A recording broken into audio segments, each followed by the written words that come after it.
Every runner has a story. What about you? What's your story? Running isn't easy. We've all overcome struggles to get to where we are. Maybe you're struggling now. What is it that stands in your way of reaching your full potential as a runner? And are you willing to do what it takes to get there? If you're not sure, listen to this story about how this runner overcame an obstacle that seemed absolutely impossible. And remember, if they can do it, you can do it too. What are your running goals? Do you need help recovering from a running injury? Do you need help developing a training plan? Maybe you've never ran before and you just want to get started. Let us help you reach that big goal of yours. Here at Body Smart, we help runners maximize their performance and stay on the road. To learn more, ask questions, or to set up your first free appointment, go to bodysmartutah.com or call us at 801-479-4471.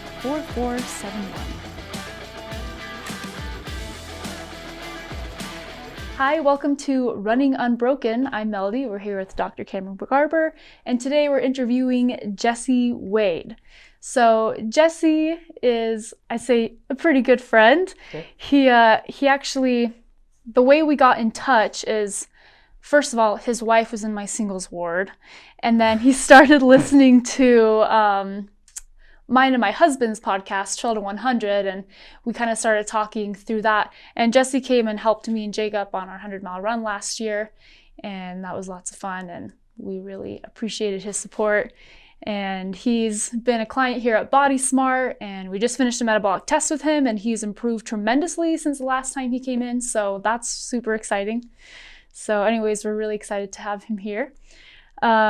Jesse, how about we just start with, what are you training for right now? So I'm training to do Ironman Sacramento this October. Woohoo! And my big goal is to qualify to go to Kona, Hawaii next year. Heck yeah. So what are you doing to train for that right now? So for anyone who doesn't know, an Ironman is a triathlon that consists of a 2.4 mile swim, 112 mile bike ride, and then a marathon. Back to back, all straight, no breaks or anything. So it's 140.6 miles. Whew.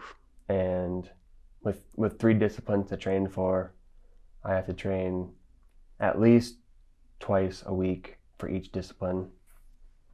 And so one of those consists of a long run, a long swim, and a long bike ride.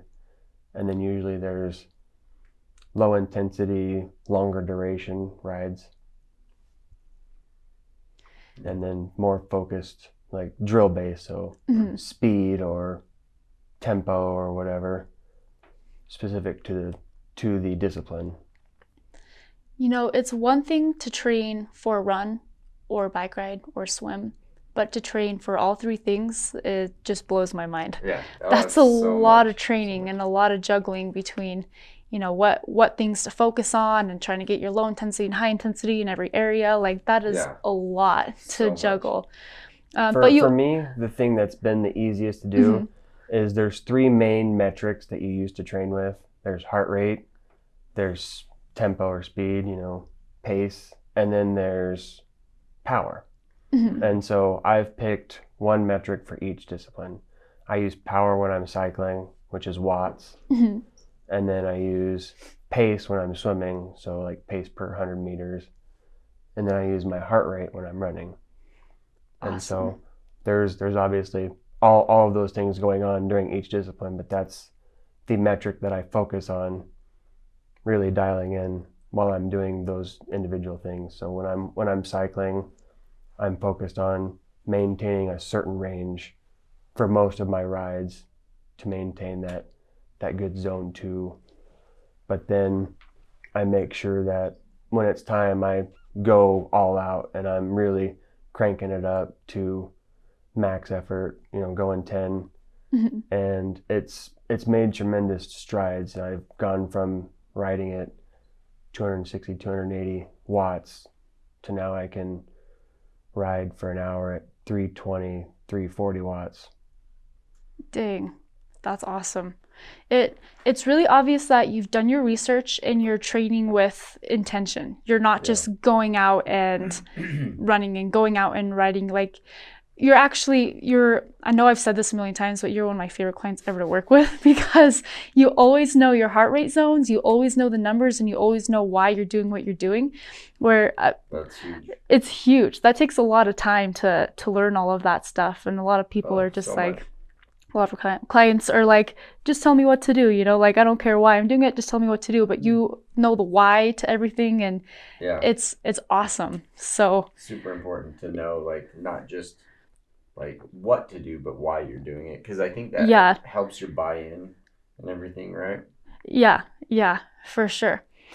So Jesse, we're really interested in your backstory of we know that you've had a stroke. We're wondering if you would tell us kind of that story and how that's affected your training and how training has been put into that story.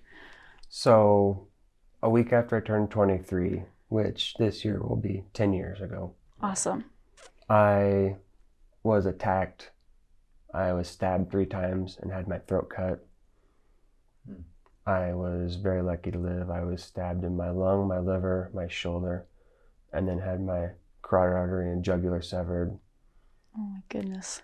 I suffered massive blood loss, obviously, and because of all the blood loss, my body went under shock, and I had a blood clot in my brain, which is the medical term is subdermal hematoma. It just sounds weird. But anyways, that's what the stroke was. And I went from being a power lifter. I was benching 330, squatting 555, and deadlifting 505. Man. And that was, I was a heavy duty lifter. That was what I wanted to do.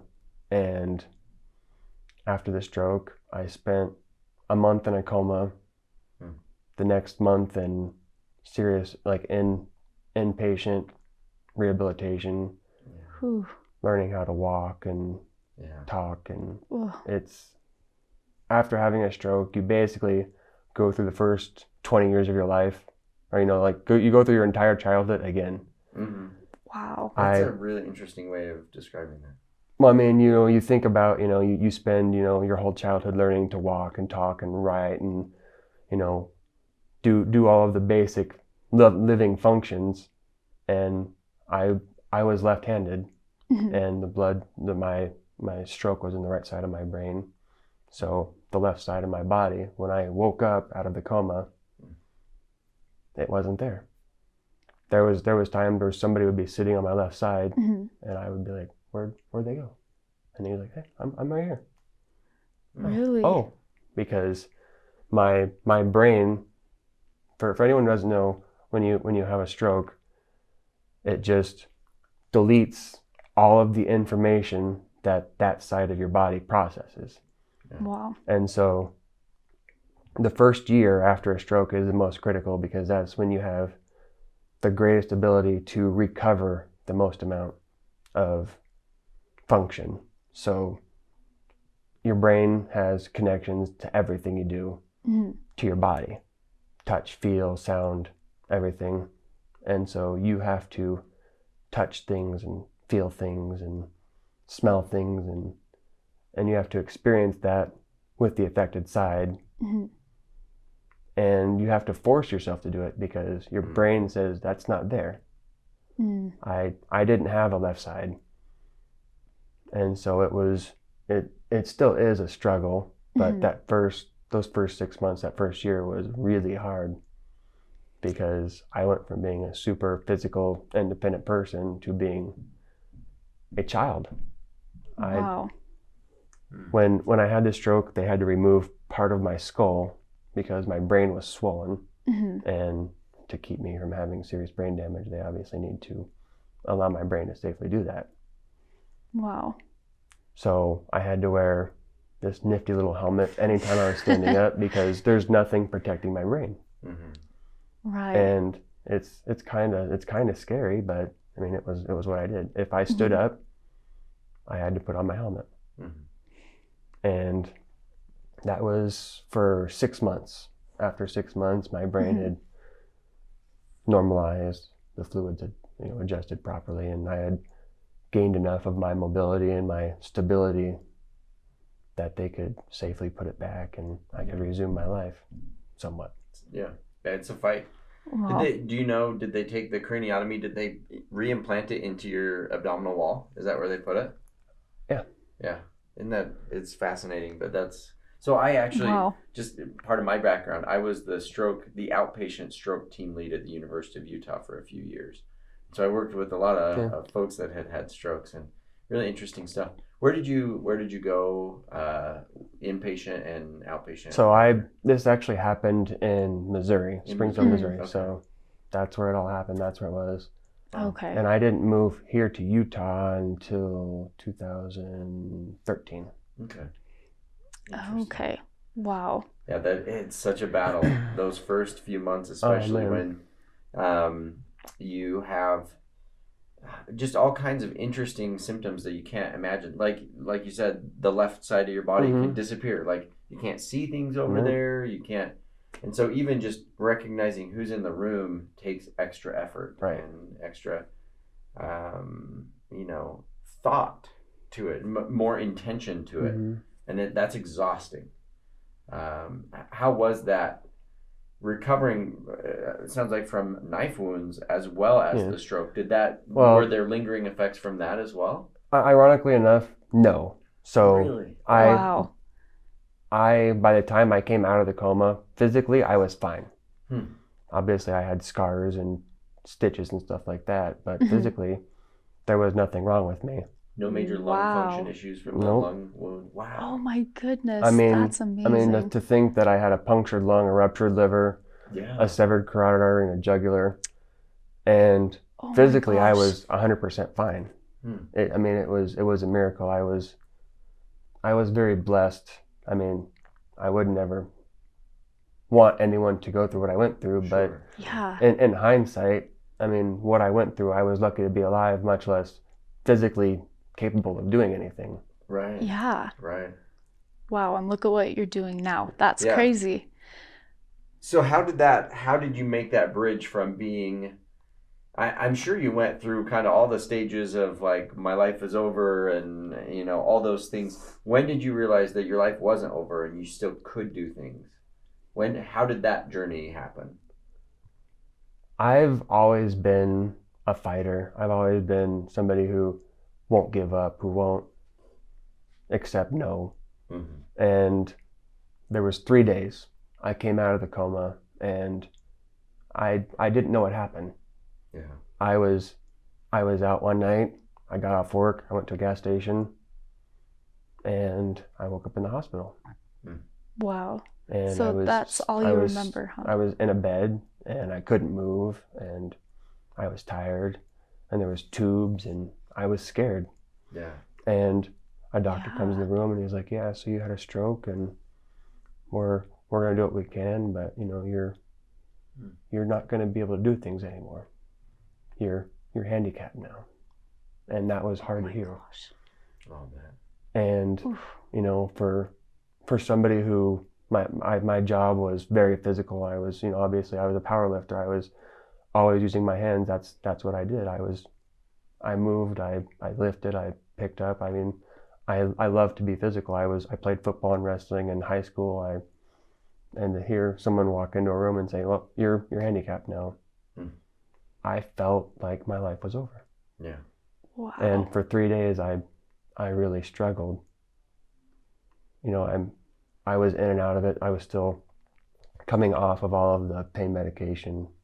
Yeah. And so I slept a lot. But when I would come to, it was like there was friends and family around me, and they were, like, we love you, we support you, we know you're going to get through this, and that made a big difference. But it was hard. But the biggest turning point for me was 2 weeks later.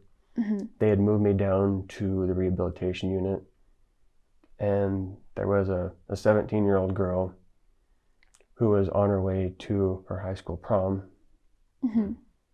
who was a dancer. Mm-hmm. And she was in a pickup truck with her dad and her boyfriend, and she was T-boned by a drunk driver. Mm.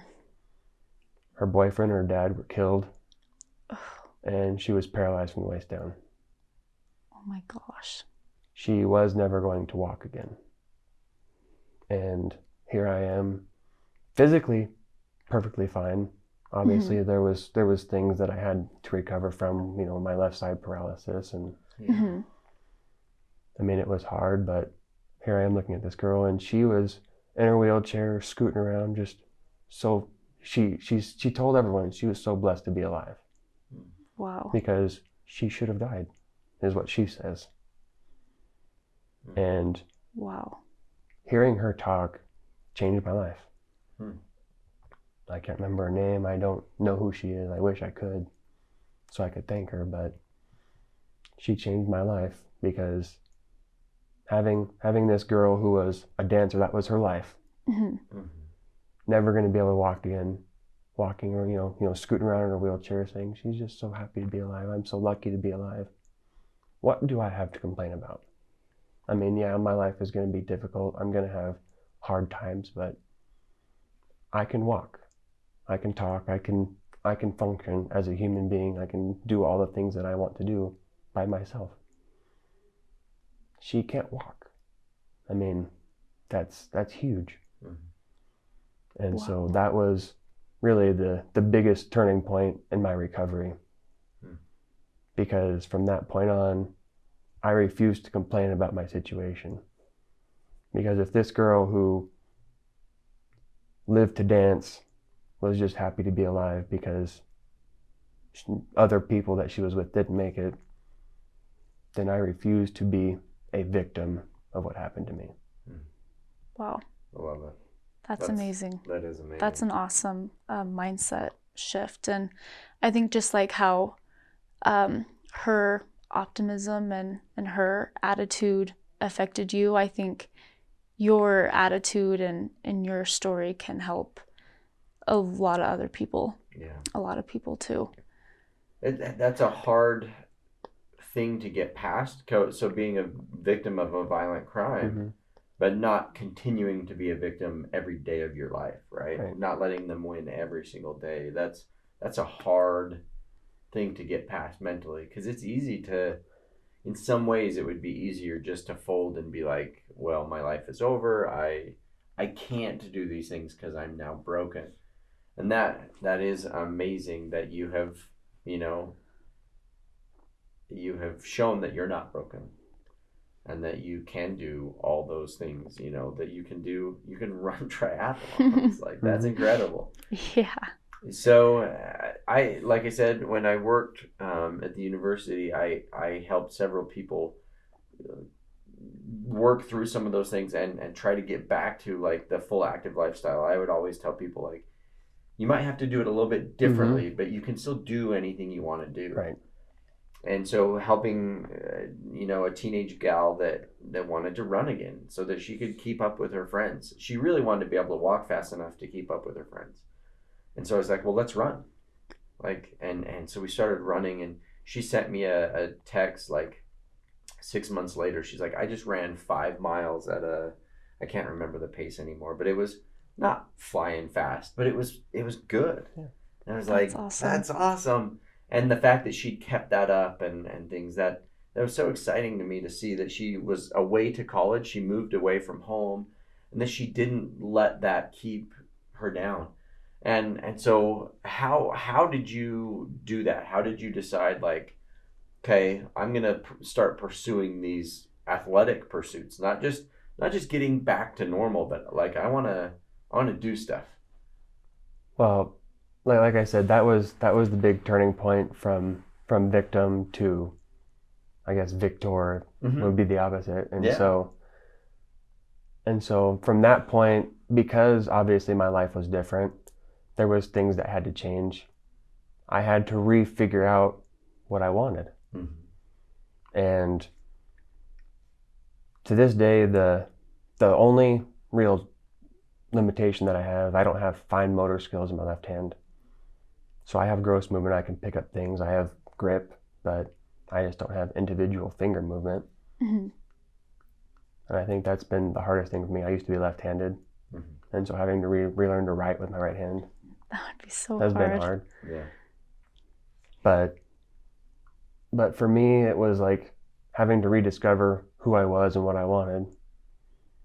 And, you know, obviously going from powerlifting, I like to go to the gym. Mm-hmm. I like to do those things.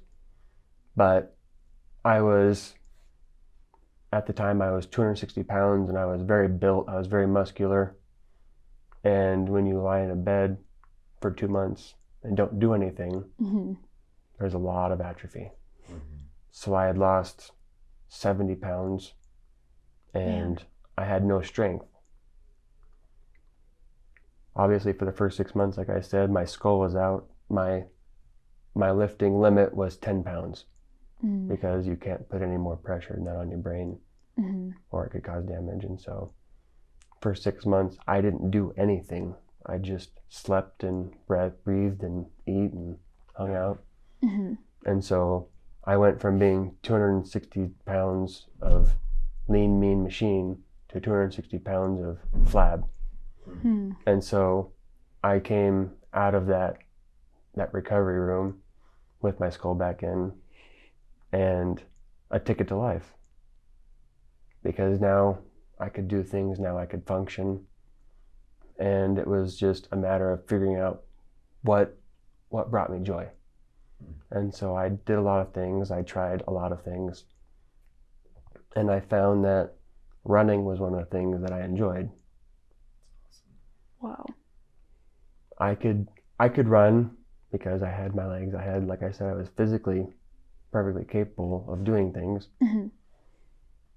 And so I started finding things that I could do.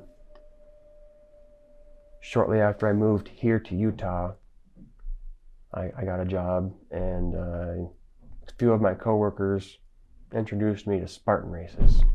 Oh yeah.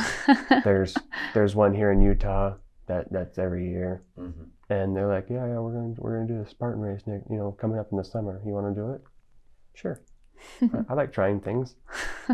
And so, for people who don't know, Spartan Race is an endurance obstacle course. It's modeled after like special forces training, so over walls, under barbed wire, and Basically stuff like everything that. awesome. Yeah. Depending on who you are, it's either everything awesome or everything awful. Right. Yeah. It's all Like awesomely you're gonna awful, pay right? somebody to make me run through mud and crawl under barbed wire and torture myself for a few hours up the side of a mountain. I loved it. And Heck yeah. so that was where my real journey back into fitness started to get really, really heavy. Huh. I had friends who were interested in it, and so I just really delved into it. I dove hard. There's 3 basic Spartan race sizes of courses. There's a sprint, which is like a 5K when it has 20 obstacles. There's a super, which is a 10K or like 6 miles that has 28 obstacles. And then there's a beast that's like 15 miles and then it has 36 obstacles. Don't they have like an ultra Spartan now too? So I didn't know this my first year doing it, but it turns out they also have an ultra, which is 2 beasts back to back. So a marathon with obstacles. Yeah. And so Jeez. my first year, I found out about this Utah race, and so I tried it and I did it. And it was hard. Like, I wasn't ready. Like I said, I was 260 pounds. I was out of shape. Did you wind up doing a lot of burpees? Oh yeah. So if you can't complete an obstacle or you fail an obstacle, you do 30 burpees. That's the challenge. That's how you keep going. And so my first race, I did 320 burpees. Oh my goodness. It was awful. So not only So you signed up for another one? Absolutely. As soon as I finished, I went for the next one. Nice. I love it. I love it. Yeah.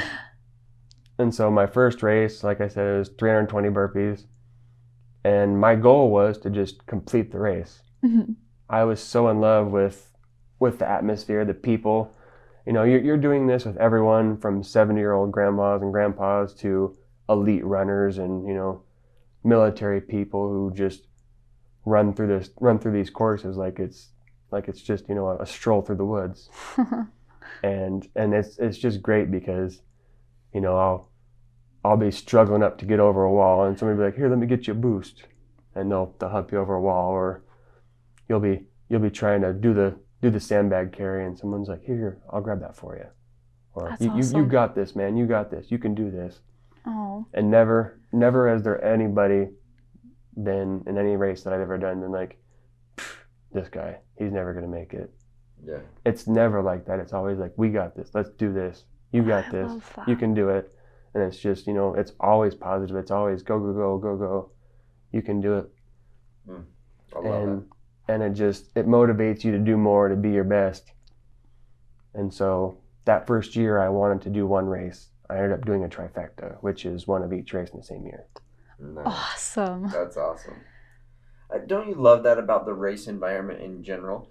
So many other places and people in your life will tell you that you can't or you shouldn't, or you probably had physicians and friends and family members tell you you can't or you shouldn't, or you like, oh, you're going to get hurt or whatever. But man, on race day, when you're out there, like everybody's telling you that you can and that like, come on, let's do this. You know, like I love that about race day is that the all of a sudden it's that you can do it and not that you can't do it.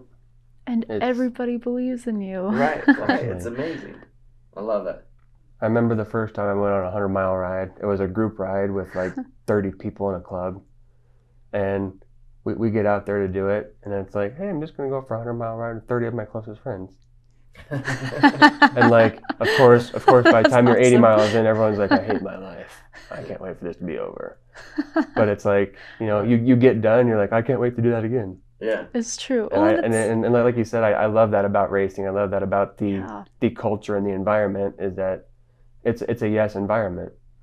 Yeah. So many places in your life you're going to be told you can't, you won't, you shouldn't. People are going to try and hold you back or try and limit you. But in the racing culture, in any racing culture, whether it's triathlon or running or gymnastics or whatever it is that you want to do, everyone is just so supportive that you can, you will, let's do it. We got this. I love that. Yeah. That should be a meme. Like racing is a yes environment. Yeah, or a t-shirt. Or that both. Should be. Oh, maybe that's our new Body Smart t-shirt. Yeah. This is a yes environment. I love that. It is, yeah. Well, I was also going to say there's something about like going through something hard like that with other people that just you bond with them, right? When everyone's like, oh, I hate my life, like you all hate your life together and then you're closer. that's another funny thing. So I don't drink, but one of the perks of doing a Spartan race is they get when you get your starter packet, you get a wristband for a free beer when you finish. And so like everyone starts the race like, yeah, this is gonna be awesome, let's go, let's do this. And especially the longer races like the sprint, the supers and the beasts, by the time you get to like mile 10, everyone's like, one more mile until we get a beer.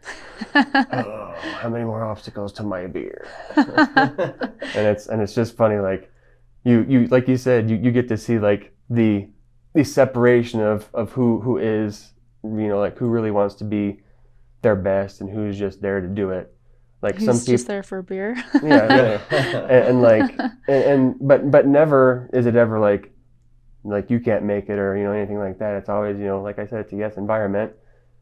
But it's funny to see the motivation that different people have. And for me, it was just, that was what really inspired me to push myself because it was hard.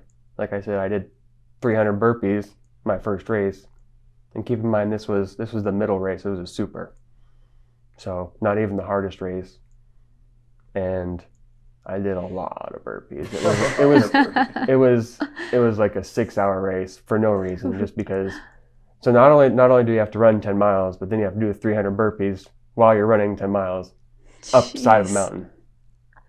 So at this point, are you like, you totally hate burpees, or have you done so many of them that you're like, oh, I can do burpees? So, or maybe it depends on the day. yes. On race day, it's like if I have to do another burpee again, I'm probably gonna kill myself. I'd rather die. But then, like than I do said, another you get burpee. to the finish line, you're like, man, I can't wait to do this again. This was great. Yeah, well, you start Yeah, that goes. strategizing for the next one, exactly. right? It's crazy how you go through it and then you're like, well, the next one I'm going to do this differently and this differently. Because I think if I do that, it'll be better. Right? And you're cussing it out the whole time and then cross the finish line. Next time, I'm going to do it this way.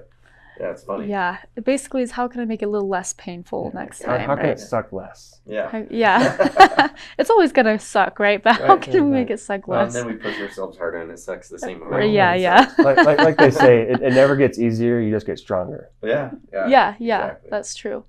And So- the other funny thing is that they say the definition of insanity is doing the same thing over and over again, expecting different results. Yeah. That's like literally a race. Yeah. Yeah. It's true. So I'm sure you still have hard days, right? Days when you don't want to go to the gym, days when you're just struggling. What do you do when you find yourself in those ruts or when you find yourself struggling? You just dial back to the why. For me, like I remember that 16-year-old girl, and she was just so blessed to be alive. And why have I put all this effort in? Why have I worked so hard when I didn't have to? I could have laid down and been a victim and had an easy life. People would have taken care of me and nobody would have even felt bad because, I was a victim. Mm-hmm. I deserved to be taken care of. But for me, it was like, why have I fought this hard? Why have I done all these things? Why have I put in hours and hours and hours in the gym? Why have I put hours and hours and hours of research figuring out how to do it and what to do and the right ways to do it? Mm-hmm. And so when you think about it, actually think about it, it's like a no-brainer. Mm-hmm. And, that's awesome. And when it comes to like working out and fitness and stuff, you only hate it for the first 5 minutes. You drag yourself out of bed at 6 in the morning to go to the gym and you're like, oh, I don't want to do this. And you get there and you're like, all right, it's not so bad. Yeah. And then comes the best part when you leave at 7:30 in the morning and you're like, you already feel like you've conquered the day. Yeah. Yeah.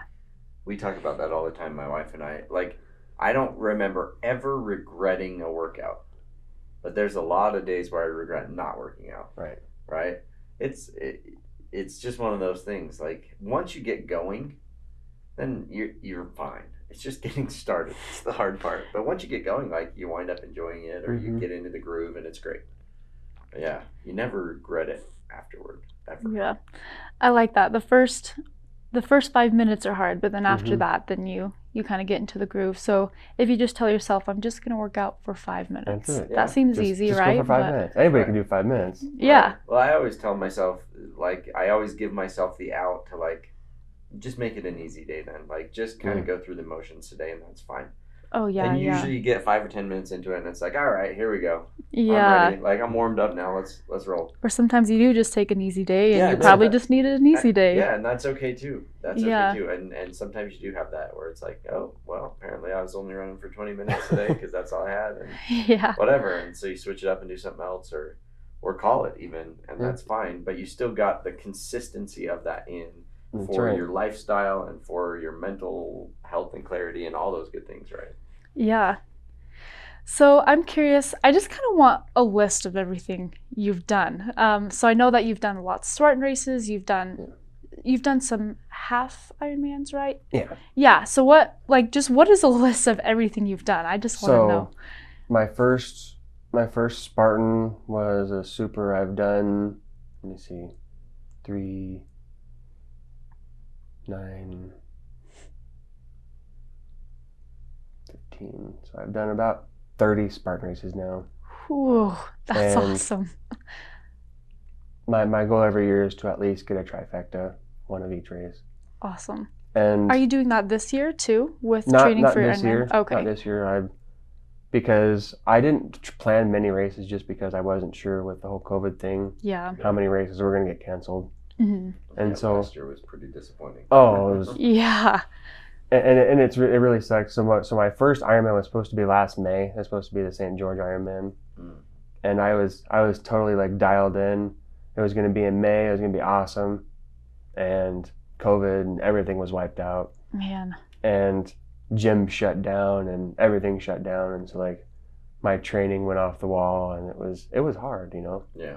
As most athletes know, like when you get into that rhythm and you're doing great and you know what you're doing, and then it's just like you throw a wrench in it and you can't do things, and especially if you're not used to doing most of your workouts outdoors. If you use a gym or you use equipment to do a lot of your workouts, it's hard to adjust. Yeah. Do you do most of your workouts then in a gym just because of convenience and safety, or what makes you utilize that? Well, for like weightlifting and stuff, I don't have the equipment at home to do that. But as far as doing the training, like I don't have a pool, and so going to the gym to swim is obviously where I do it. Yeah, for sure. And for running, depending on the time of year, depends on whether I'm at the gym or not. Yeah, that makes sense. During spring and summer and like early fall, obviously, like I want to be outside. I want to be in the mountains. I want to be outside running because that's what I want. But when it's 13 degrees outside and it's snowing, I'm running on a treadmill at the gym. It's cozy, it's warm, and I can still get my workout in and I can run. Not to mention I don't have to worry about breaking my ankle on a treadmill compared to, you know, trying to tread down the snow on the street. Yeah, very true. And as far as like, because I'm doing a triathlon, same goes with biking. During the spring and summer, obviously, I want to do a lot of my rides outside. It feels great to be outside, you know, coasting through the wind and stuff like that. But weather permitting, you know, you can go for a 100-mile bike ride in pouring rain or in the snow, but it sucks. I've done long rides in the rain, and it's awful. Yeah, it is not fun. So cold. And it's just like you're miserable. Like you know, I enjoy cycling. I enjoy working out, but it's like when you do those workouts and you're like, I'm doing this because I said I was going to do it, and you just suffer through it. It's like you literally suffer, and it's a mental setback as much as a physical setback. Yeah, agreed. It's true. You need to decide. Oh, sorry. Go ahead. No, I was just gonna say, because when you get done, like you don't want to do it again at that moment. Yeah. You're like, that was it. I did it, so I'm done for the week. And it's like, you know, if you just take it and you know put your cycle shorts on and you go to the gym and you know do a class or put your headphones in and just cycle it out hard for an hour or two, and you don't suffer in the elements, you leave feeling much better. Yeah. Now, with that said, there is a lot to be said about the mental toughness aspect of doing those hard races, you know, doing those hard workouts in the elements. I do a lot of heat training, which is the poor man's mountain training. Yeah, that's basically what I was gonna say. Is like you need to know like when it's appropriate to suffer through it, because it is important to like exercise your mental toughness, but there are lots of times where suffering is unnecessary. Why suffer if you don't need to? So planned suffering is okay. Unplanned suffering, you probably should back off a little bit so you don't hurt yourself. So I got a question. So with the like post-stroke, what were some of the early adaptations that you had to make to be able to like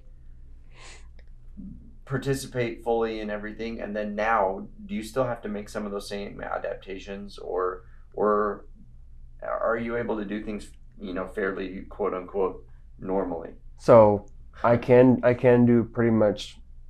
I've found in over the 10 years that I've been doing this, that anything that I want to do, I can do. I have to modify the way I do it because I don't have the fine motor function in my left hand. And so like I can do anything. It's just grip things is the big thing that I have a hard time with, because you don't have your fingertip function. You don't have that individual finger function. And so that's like gear shifting or things like that. That's the main focus. That's the main reason that I've transitioned sort of more into triathlon, away from obstacles and stuff like that. Is because I enjoy Spartan races. I will probably continue to do them indefinitely, but I won't ever be able to compete at a high level in obstacle courses because of that. That is a limitation that I have, and that's not something that I can overcome. When it comes to triathlon, it's you and your body and the three disciplines. I have a really strong heart, I have really strong legs, I have really strong legs. So if I train hard, I can be a world-class athlete in those disciplines. Awesome. And there's nothing that I have that's limiting me. And so when I did my first triathlon, I realized that, and it just really set a fire in me, and that's the reason that I am doing what I'm doing with the Ironman, and I want to qualify for Kona. Cool. That's so cool. That is an amazing experience. That's cool. It would be so cool to watch the Kona Ironman. Yeah. It would be so cool to be in the Kona Ironman. Yeah. That's really, really awesome. Oh, that's cool. Yeah. The other thing that really inspired me to do Ironman is that with Ironman, it's all one race. It's not the pros and the other guys. Everybody's on the same course at the same time. The pros set off 30 minutes before everyone else. The cannonball goes off, and they're in the water 30 minutes before everyone else. But 30 minutes later, all the other Joe Schmoes and, you know, hardcore athletes are out there with them. And so there's the high probability that you're gonna rub shoulders with, you know, somebody you've seen on TV that you have admired most of your life. And that's a really cool thing. With most races, it's segregated. You have certain times of the day that the pros run, or that the elite athletes run, and then the other guys are over there. Right. But with Ironman, it's like you're neck and neck with you're rubbing next to each other, and it's a cool experience to know that you're with world-class athletes. Yeah. And that was the reason that I really wanted to go to Kona, because it's the world championship. Right. It's 2,600 of the most elite athletes in the world.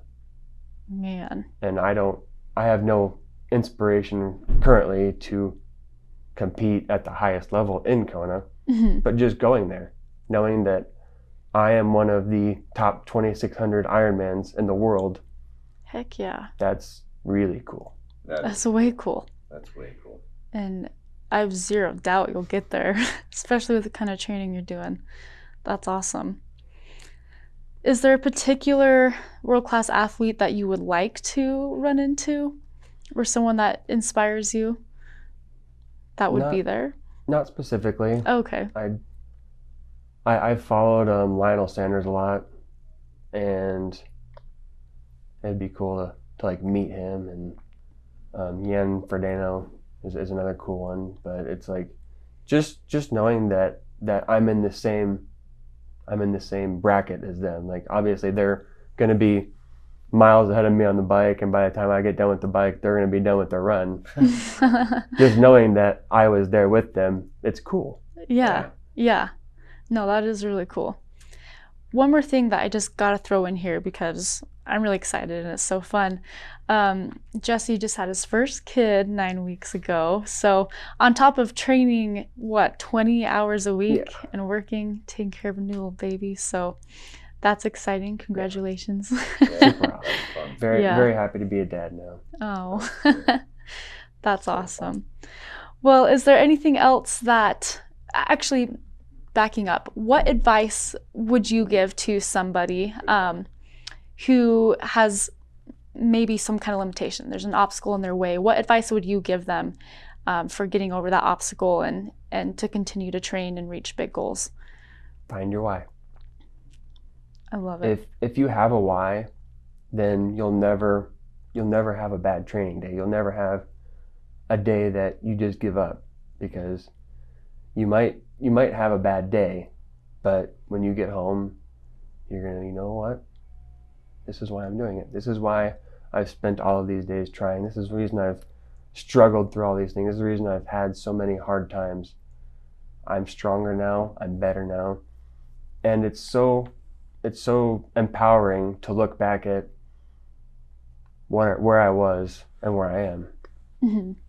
You know, remembering those hard days, those dark days where I just didn't want to get out of bed, where I didn't want to do anything. Mm-hmm. Yeah. And, you know, I don't have those days anymore. I'm excited for life. Mm-hmm. I love that. That's awesome. Is there anything else that you want to add before we close out here? Keep training. Awesome. I love it. Well, thank you so much for letting us interview you. Thank you for sharing your story. Your story blessed my life today. So thank you for that. And I think it's going to bless the lives of lots of people. And I'm sure it already has blessed the lives of a lot of people. So thanks for being an inspiration and for coming in here today. We appreciate it a lot. Appreciate you having me. Absolutely. So if people wanted to follow your training, where can they follow you at? Are you very active on social media? I'm really not. I probably should be. I have a Facebook, I have an Instagram, and I should get more active on it. Yeah. Being a dad and working and training. You don't really have time for that. It takes all my time. Yeah. Oh, and like sure. I do a lot of research about, you know, proper diet and ways to train and things to increase my different aspects of training and stuff. And so that's where a lot of my extra time goes. Yeah. And so I haven't really done a lot of the social media stuff. Okay. If anyone wants to know anything else about me, like I said, I do have a Facebook, I do have Instagram. Just feel free to DM me or, you know, message me on Facebook or anything. I'm active enough that I know and I will respond. I'm Don't post a lot. not super social savvy.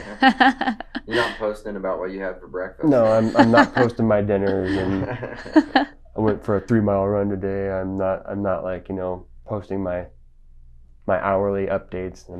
It's not my thing. Okay. Yeah, agreed. It's not mine either. Too much. It does take a lot of time. Yeah. Right. Awesome. Cool. Well, thanks again, Jesse. Don't forget to like, comment, share this podcast with someone that you feel like could learn from Jesse's story, and stick around for the next podcast. We'll see you guys next week. Thanks for listening to Running Unbroken. Don't forget to follow us on Facebook and Instagram, and reach out if you or someone you know has a story to share.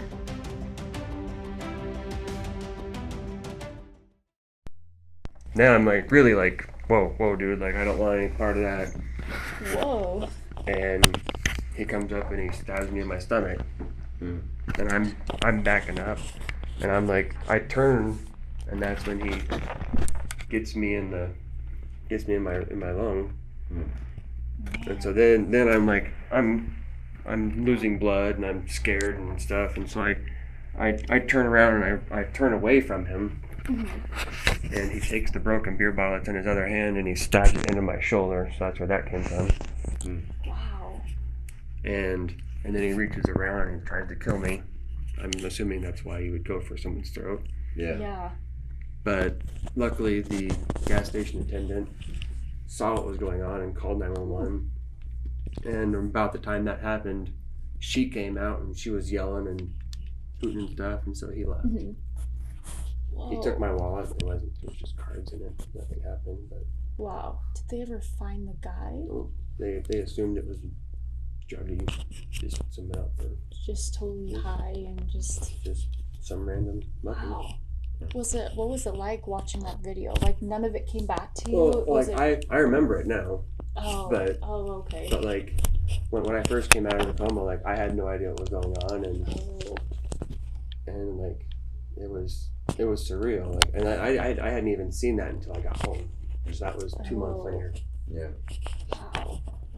That's crazy. And That's like the police are telling me, like, well, if you want, you can try and find him and pursue a civil suit against him. And it's like, what am I gonna get out of pursuing some druggie? Right. Yeah. Like that's only gonna hurt me. Right. And that's that's going to keep drudging it up. And right. I feel like it just keeps people in this I'm a victim mentality and that they're broken mentality. Yeah, I think the sooner you can move on and and not dwell on that, the better. Yeah. Mm. Man, that's crazy. That scares me. You know, one time, long story short, I slept at a gas station in my car one time. And I'm like, whoa, that probably was really dangerous. It probably was really dangerous. Yeah. Man, that's crazy. You just never know what's going to happen. And what's really ironic about the story is I grew up in Las Vegas. Yeah. Las Vegas isn't a real friendly place to be. Hmm. Never had any problems. I grew up in a bad side of town. I grew up like pretty downtown. Yeah. Like old downtown off the strip, but Yeah. just a lot of drugs and bad stuff going on, and that's where I grew up. And then I moved to Missouri.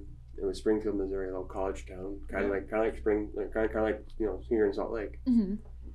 And it's just a random act of violence to a random person in the middle of the night. Right. Fairly That's safe town. Yeah, Fairly. I mean, Crazy. And the thing that most stood out to me is that when I first moved to Springfield, I remember like my second day there. I was listening to the news, and they're talking about like gang activity. Yeah. And there was multiple shootings while I was going to school, so that was gang activity. Right. And so I was interested. I looked into it. There were some kids tagging on church buildings. Yeah. That was gang activity. Yeah. In my new home. Dang. Oh, So- here in Utah? No. Oh, in Springfield. Missouri. So yeah. So you're like, oh, compared to Vegas. Yeah, I was like, nothing. Really? Yeah. kids tagging, like that was just like what we did after school. Yeah. That's funny. So I know it's been a while, but obviously something like that's super traumatic. Do you find yourself like, are you scared of gas stations? No. Are you like scared of like being alone at night? Like, It's like Cameron said. It's like I've put it behind me. yeah, I've overcome it. yeah, It's no longer something that limits me. yeah. It's something that empowers me. Yeah. You're not Awesome. reliving that moment No. all the time and stuff. And the thing is like you can't, because you have two options. You can either spend the rest of your life being a victim, Yeah, or you can be like, I'm here. right. And Being I present. really truly do, like, live that motto that she gave me, that I'm blessed to be alive. That's awesome. I mean, so many people die of such simple things, and I overcame and lived through something horribly traumatic. Yeah, Like, people go to sleep and don't wake up for no reason. And I went through something that could have killed me very easily. Any of those wounds, a lung wound, a stomach wound, my throat, man. could have killed me Yeah, in a matter of coulda, seconds. shoulda, Coulda, yeah. shoulda, woulda, Yeah. And so it's like, why think about all of the coulda, woulda when I'm here doing great things. I Yeah, have a family, I have a son now. It's like, I'm just so happy to be alive. that's awesome. That's cool. Man, that's awesome. Just thank you again for sharing that. Absolutely. That's awesome. The funniest thing nowadays is that most people don't even know that I've had a stroke, Yeah. because I don't mention it to people. I don't mention it. Like most people notice there's something off. They Oh. just really can't place it, because like I do everything that everyone else does. Right. Right. So because I worked in the stroke environment for so long, the first time, or one of the first times you were working with Melody, I was like, I think he's had a stroke. Yeah, I think you And mentioned so that. it's the to way me, you yeah. hold your left hand, Yeah. right? And so I just recognized the Yeah. tone in your hand and whatever. But honestly, If you're not a other than that, therapist, like Yeah, with that kind of you'd never background. know. Yeah, Yeah. honestly, I was actually way impressed with how you were moving. I was like, dang, I can't believe that. Yeah. That's pretty wild. Because most of the stroke folks, like I've helped several be able to run again